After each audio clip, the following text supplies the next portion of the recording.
चलिए, British east India company की स्थापना 1600, याद रहेगा। महारानी से बियाह 1661।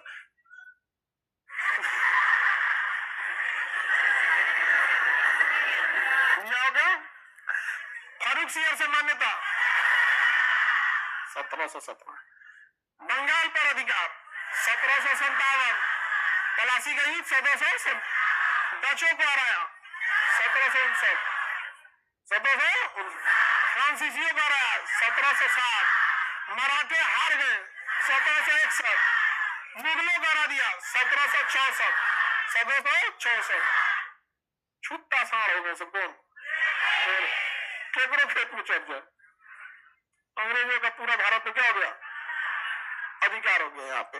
तो 1761 में कैथरीन से विवाह, 1661 में कैथरीन से विवाह, 1717 में फारूक सियर मान्यता, 1757 में पलासी में बंगाल को हरा दिया, 1759 में वेदरा के युद्ध में डचों को हरा दिया, 1760 में वाडिवास के युद्ध में फ्रांसीसियों को हरा दिया, 1761 के पानीपत के तीसरी लड़ाई में मराठे हार गए, 1764 के बक्सर के युद्ध में मुगलों को हरा दिया, पूरे भारत पे कब्जा कर लो। अब इन्हें रोकने वाला कोई नहीं।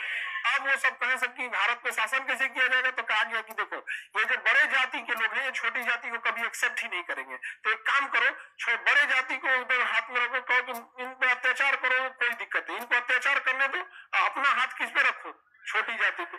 तो हमेशा छोटी जाति के लोग अंग्रेज को क्या करेंगे, अब वो बेचारे छोटी जाति के लोग गरीब थे, वो नियम से पीस जाते थे क्योंकि अंग्रेजों को लूटना था, तो वो दोनों ओर से पीस जाते थे क्योंकि पैसा लूटेंगे तो काम ही नहीं करना था।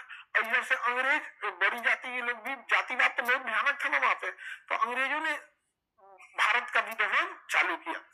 और 1800 लगभग 90 साल बाद 1857 में क्या हो गई क्रांति, पहली भीषण क्रांति हुई 1857 की क्रांति, जिसमें हर कोई अपने स्वार्थ के लिए लड़ रहा था, देश के लिए कोई नहीं लड़ा, देश के लिए कोई नहीं लड़ रहा था, सबका क्या था, अपना स्वार्थ।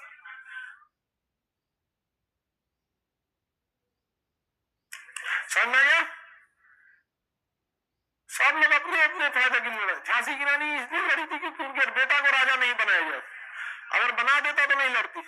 नाना साहब इसलिए लड़े पेंशन बनता, मुगल बादशाह बहादुर शाह इसलिए बना होगा पेंशन बन करके भगा रहा था लाल किला से उसको। स्वार्थ था सबका अपना अपना। भारत के लोग कितने दूरदर्शी हैं, जब देख रहे थे कि भारत का विभाजन